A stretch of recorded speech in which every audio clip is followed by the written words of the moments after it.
Fellow Falcoholics, what is up? Welcome to the Falcoholic Live's 2019 Falcons season kickoff special. That's right, folks. Today is the first game of the season for the Falcons. I'm incredibly hyped. I'm sure Adnan is as well. But in case you don't know us, I'm Kevin Knight. He's Adnan Ikic, my co-host.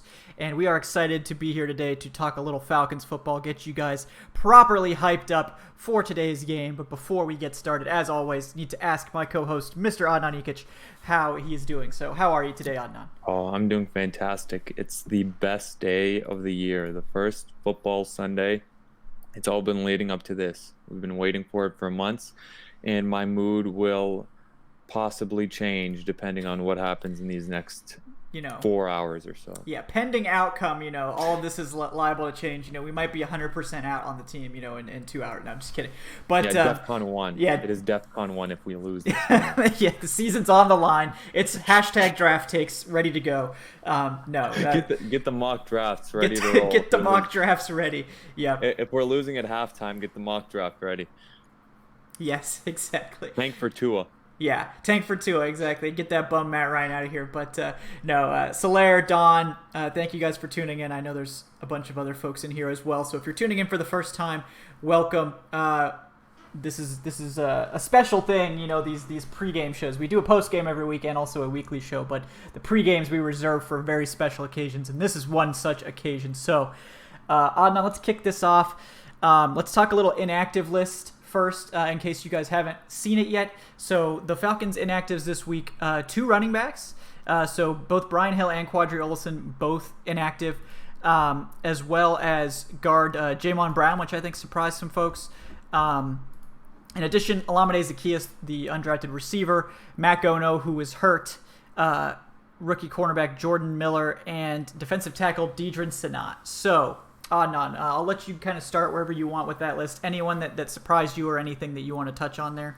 Only thing surprising is Deidrin Senat, just because of his prowess as a run defender, and I'll get into that just a little bit later in the show. But everyone else, I get. Jamon Brown is the big name in that list. We just gave him an $18 million contract for 3 seasons, and so it's rather surprising. It should be rather surprising that he's out, but not really. He lost that starting guard job to James Carpenter, and they're rolling with Wes Schweitzer as the swing guard today, just in case either of the guards, something happens to either of them. Wes Schweitzer will come in and play, and the reason for that is because Wes Schweitzer is also the backup center. He's active specifically for his versatility. Brown is a better player than Schweitzer, but in case anything happens to Alex Mack and Wes Schweitzer was out, then we'd have no center on the roster. So that's the main reason why Jamon Brown is out, for those wondering. The running backs, no surprise. We're never going to go in there with 5 active running backs. We have 3 active running backs right now, including Kenyon Barner, who's going to be the return man. We have Keith Smith, the fullback, who's starting out. So I think every week we'll have at least a couple of running backs who are inactive. But Deidrin Senat, that's the main name that kind of stood out to me among the inactives. Yeah, we're big hashtag free Senat fans on this podcast, so it just seems like he just can't get any love from this coaching staff. I don't know what this man needs to do to prove himself, but to be honest, it's a numbers game. I think they wanted all of the defensive ends active. John Kaminsky is active in favor of Deidrin Senat, which is a little bit interesting. And then, the idea that they also signed Tyler Davison to play that run stuffing role that we thought maybe Senat would get the first crack at. So, with so many defensive ends that can also play D tackle, the only inactive defensive lineman out of, I think, 9 is Senat. So they have 8 defensive linemen active. That's a pretty good number. So it's just a numbers game, I think, but it is clear, like you said, that the team doesn't seem to value Senat as much, even as the rookie John Kaminsky, who we saw him look pretty good in spurts during the preseason, but otherwise hasn't been fantastic or anything like that. I thought Senat was more impressive, but it's a numbers game. And then you mentioned it with Jamon Brown, and it's exactly right. There's nothing. It's nothing against Brown, but when you're when you're going into game days, you usually only keep 7 linemen active, and one of those has to be the backup center, obviously, which is Wes Schweitzer. He can play guard too. And one of them has to be the swing tackle, which is going to be Ty Sombrello, allegedly, with Caleb McGarry getting the start. And both Schweitzer and Sombrello can also play guard. So you don't really need to have Brown active. What Brown gives you is that in the case of some longer-term injury or something like that, you could move to Brown as your starter and not really, in theory, not lose very much in terms of like your quality of your offensive line. That's what the value that he brings in. I think, maybe later in the season or even next season is when we'll see Brown take over that position fully. I know Ian McCluskey brought it up in the chat that fullback Keith Smith is actually active after only being with the team for a handful of practice sessions. Any thoughts on Smith getting his first start today? I'm not super surprised. There's a reason why they have a fullback on the roster. If they weren't planning on using a fullback, then we wouldn't have one at all. So I'm not surprised that he draws the start. Some I formations, he'll help out in the run game, especially with Caleb McGarry not at 100% today in terms of his conditioning. We'll have Ty Sombrello in there in the second half, I'm sure, or at least parts of the second half. So he's just in there to help out the run game a little bit. No surprises at all. Yeah, it'll be interesting to see how he does with only a handful of practice sessions with the team. But if there's any position that it's pretty much the same, assuming you're going from a zone scheme to another zone scheme, like it's fullback. You just run and you hit somebody in front of you. So not to denigrate fullback at all. There's a lot of wrinkles the Falcons like to throw in at fullback. I doubt we'll see a lot of those this week, but Keith Smith is just a big dude, and he's just going to run and hit some people. So hopefully that'll be entertaining to watch. The one big note, the couple big notes from the Vikings inactives, most of the names you guys probably wouldn't recognize. It's not any major starters, but Stephon Diggs is going to play. He was dealing with a hamstring injury this week, was limited on Thursday and Friday, but he is going to suit up. And then Josh Doxson, still inactive as he's learning the playbook. And cornerback Mike Hughes, who was their nickel for parts of the season last year before getting hurt, is also inactive. So a couple players out for the Vikings, but Stephon Diggs, the big one, is going to play. So moving on to the game itself, Adnan, what is arguably the biggest matchup that you're either worried about or going to be watching closely when these two teams clash in approximately 22 minutes? Oh, that's fantastic. The biggest matchup, what this game will come down to, and I'm not going to have a one-on-one matchup like Xavier Rhodes versus Julio Jones. They're going to give him some bracket coverage over the top. Julio will be double covered, and if he's not, then he'll burn Xavier Rhodes and the Vikings defense to the ground. The main thing is the Falcons defense, the Falcons front seven versus Dalvin Cook and the Minnesota Vikings run game, because with Josh Doxson of the Vikings out, that's a big name on the inactives list. The Vikings are dressing 4 wide receivers today. One of those wide receivers is Olabisi Johnson, who was a 7th-round pick this year. Another is Chad Beebe, who has less than 50 snaps in his career thus far and who has about 36 career receiving yards. Stephon Diggs is slowed down by a hamstring injury, and Stephon Diggs in his career averages about 37 yards per game when he's on the injury report over the course of the week. So Adam Thielen should get double covered throughout this entire game. The Vikings passing offense doesn't scare me at all because of these reasons. It'll come down to that run game. They have Garrett Bradbury, who's a rookie center, and that's one of the reasons why I was surprised that Deidrin Snott was inactive, because he's a very good run stuffer, and I think Tyler Davison will be a key figure in this matchup today because run stuffing is his bread and butter. Of course, Grady Jarrett as well. So if we can shut down Dalvin Cook and slow down that run game, then the Vikings offense, they'll be stuck in quicksand in this game. Yeah, we've heard from the Vikings repeatedly this offseason that they want to quote unquote establish the run. Analytics be damned, we're going to run the football. So it's going to be important for the Falcons to be able to stop that run. They've gone out of the way to get some better run stuffers on this roster. Tyler Davison is a big one. Obviously Grady Jarrett can stop the run. Alan Bailey, another very quality run stuffer on the edge. Tack McKinley, quality run stuffer as well. So they have the pieces to make this work. Perhaps the biggest pieces, however, are returning from injury for the Falcons in Keanu Neal and Deion Jones. So, Adnan, what do you think the impact will be to get those guys back for this Falcons defense against the Vikings?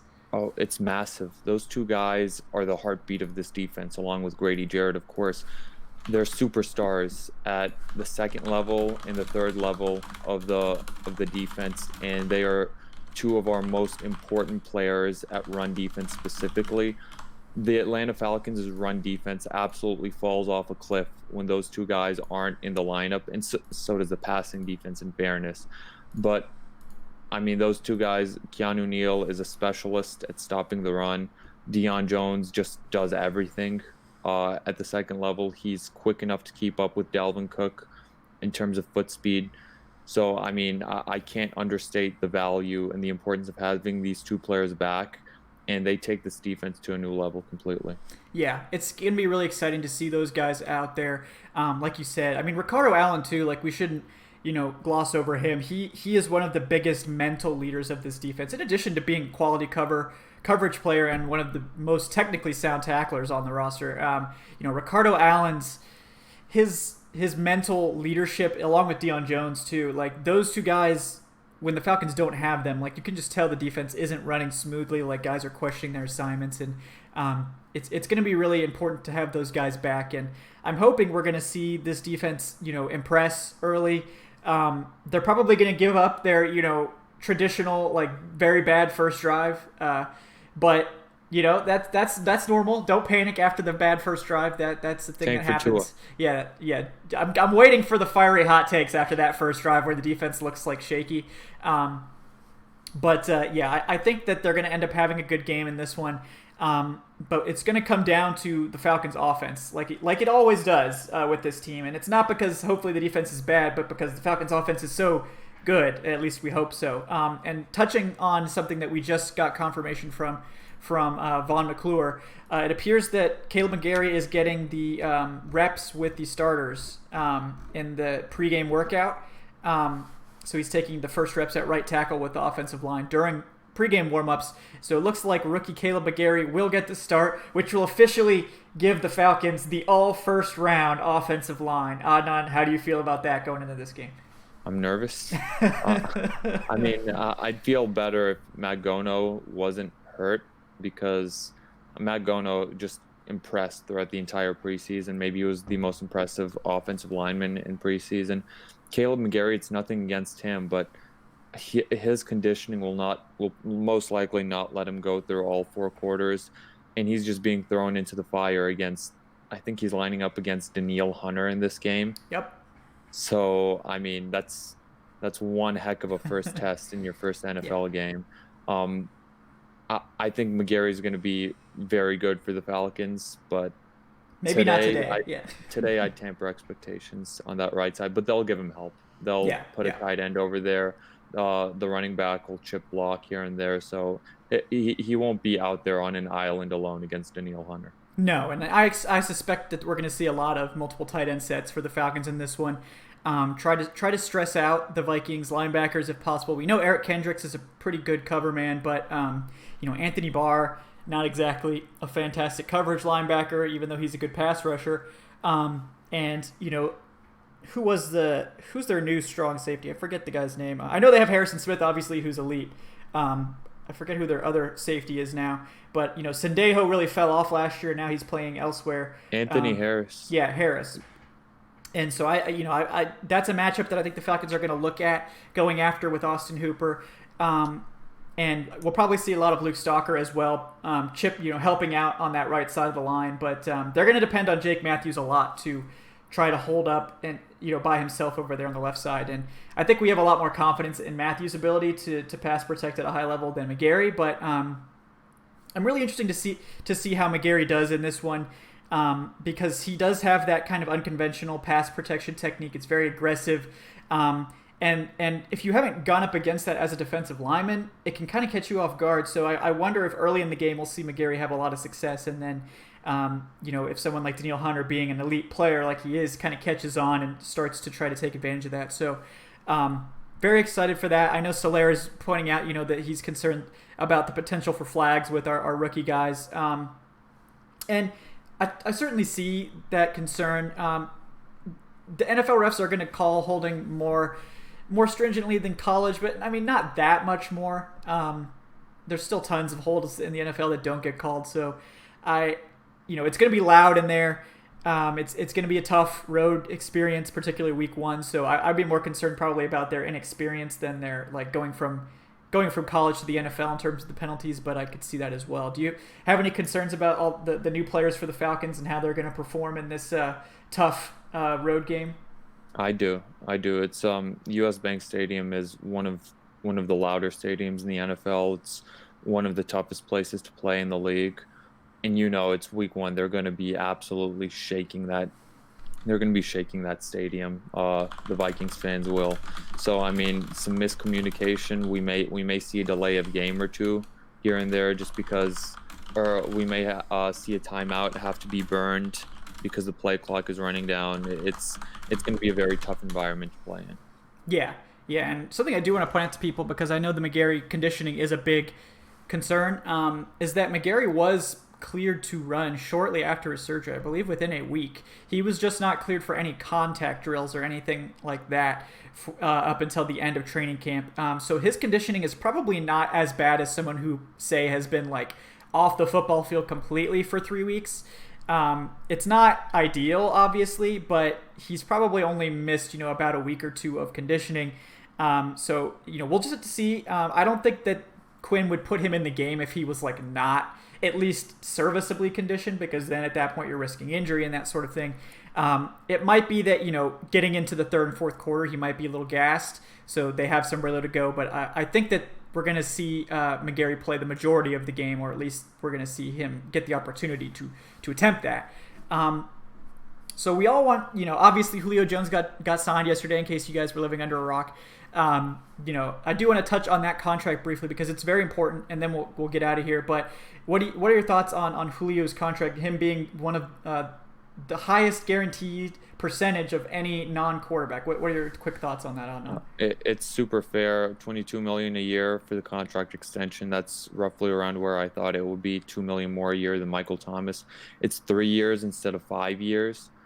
Because Julio Jones is 30 years old. They didn't rip up the 2 years left on his deal. So combined with this $66 million, all of which is guaranteed, which is also big because Odell Beckham made $64 million guaranteed. Mm-hmm. Julio Jones set the precedent there. All in all, the contract is 5 years, about $87 million total, with $66 million guaranteed. And at 30 years old, that's a very fair contract. Yep. Very cool. I know Adnan is trying to rush away to go watch the game with some friends, so I'm going to go ahead and say farewell to Adnan. Thank you for coming on, buddy, and I will see you, I guess, after the game as well. Of course. Prediction: Falcons win. All right. Hot takes. Yeah. See you, Adnan. Yeah, guys. Thanks to Adnan for coming on briefly, and we're going to just go ahead and wrap this up. I know. If you guys have any quick questions, go ahead and get those in. I know Tyrone mentioned Jaden Graham. I'm interested to see what he does. I'm interested to see if he takes some meaningful snaps. There are only 3 tight ends for the Falcons, so we could definitely see Graham get some action in this game. And then Robert Kelly asked about, are we going to see, the 5-2-4 defense of Quinn? And I think yes. I think basically the clue has been that they're activating almost their entire defensive line in this game. The only one that's not active is Deidrin Senat. So I think that it's going to be likely. We're going to see a lot of interesting looks from this defense. We're going to see some 3-4 stuff. We'll see. Don't know what's my opinion on the Packers. I thought the defense looked pretty good on Thursday. I thought the offense looked kind of disappointing, but it was against the Bears defense, so we'll see. I do think, however, Matt Ryan's a better quarterback than Aaron Rodgers, so you're going to have to, deal with that in your own way. But thank you guys for tuning in. as before, we are going to be doing post games after every game. So tune in immediately after the game. Usually within 5 to 10 minutes, we'll be up and running. So come in and chat with us.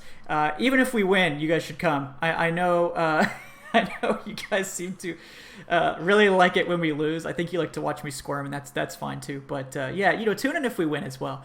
And if you guys don't mind, do subscribe and like the video. And if you don't mind throwing me a follow on Twitter, I believe I am like 1 or 2 away from 2,000. So I did have a goal, a secret goal to get to 2,000 by week 1, by the end of the game. So if you guys could hit me up, I just need 2 more, 1998. So if you guys could help me out with that would be very much appreciated. But thank you guys for tuning in. We will see you after the game right back here. Until next time, guys, I'm Kevin. He was Adnan Ikic at Say Which Way. Does great stuff on the site, thefalcoholic.com as well. So check that out as well. Until this afternoon, guys, I'm Kevin. I will see you then. Enjoy the game. Get hyped. Go Falcons.